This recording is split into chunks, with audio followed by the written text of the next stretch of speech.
Salve, Jejak Sabda, dibacakan dari sesawi.net.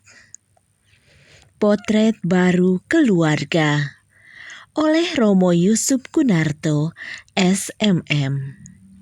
Selamat mendengarkan. Dalam kehidupan sehari-hari, potret baru hidup bersama sering tampak dalam hal-hal sederhana. Kesediaan berbagi tugas tanpa mengeluh, kemampuan menahan kata-kata yang melukai, keberanian untuk meminta maaf, dan kerelaan untuk mengalah demi kebaikan bersama. Semua ini mungkin tampak kecil dan tidak heroik. Namun justru disinilah kasih Allah bekerja secara nyata. Hidup bersama menurut kehendak Allah juga menuntut kesetiaan pada nilai-nilai Injil di tengah budaya individualisme dan sikap saling curiga. Ketika dunia mendorong kita untuk mementingkan diri sendiri, Injil mengajak kita untuk membangun kebersamaan yang saling menghidupkan.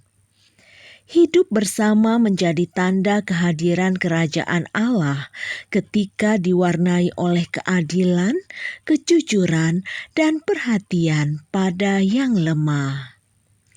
Dalam potret baru ini, hidup bersama bukan sekedar berbagi ruang dan waktu, tetapi berbagi hati dan tanggung jawab. Setiap pribadi dipanggil untuk saling mendengarkan, saling menopang, dan saling mengampuni. Hidup bersama menjadi medan latihan untuk keluar dari ego dan belajar melihat sesama sebagai saudara, bukan sebagai ancaman atau pesaing. Dalam bacaan Injil hari ini, kita dengar demikian. Barang siapa melakukan kehendak Allah, dialah saudaraku laki-laki, dialah saudaraku perempuan, dialah ibuku. Jawaban Yesus ini bukan penolakan terhadap keluarga sedara, melainkan perluasan makna keluarga dalam terang kerajaan Allah. Yesus menghadirkan potret baru tentang persaudaraan. Persaudaraan yang dibangun bukan atas darah, suku, atau kedekatan emosional semata, melainkan atas dasar ketaatan kepada kehendak Allah. Dalam hidup sehari-hari, saudara dan saudari Yesus adalah mereka yang berusaha hidup seturut sabdanya, meskipun sederhana dan sering tidak terlihat. Potret saudara Yesus tampak pada orang-orang yang memilih kejujuran di tengah budaya manipulasi, yang tetap berbuat baik meski tidak dihargai, dan yang berani berkata benar walau beresiko disalahpahami.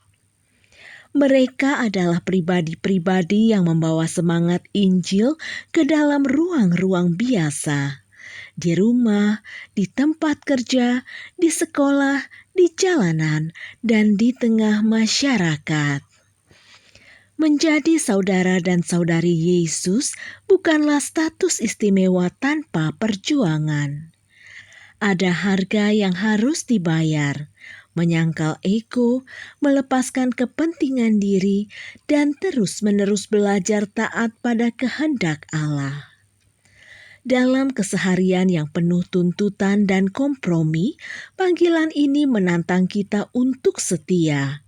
Bahkan ketika iman terasa berat dan doa terasa kering. Bagaimana dengan diriku? Apakah kehadiran saya dalam keluarga, komunitas, atau lingkungan kerja membawa ketenangan dan pengharapan? Atau justru sebaliknya? Terima kasih telah mendengarkan. Silakan like, share, dan subscribe.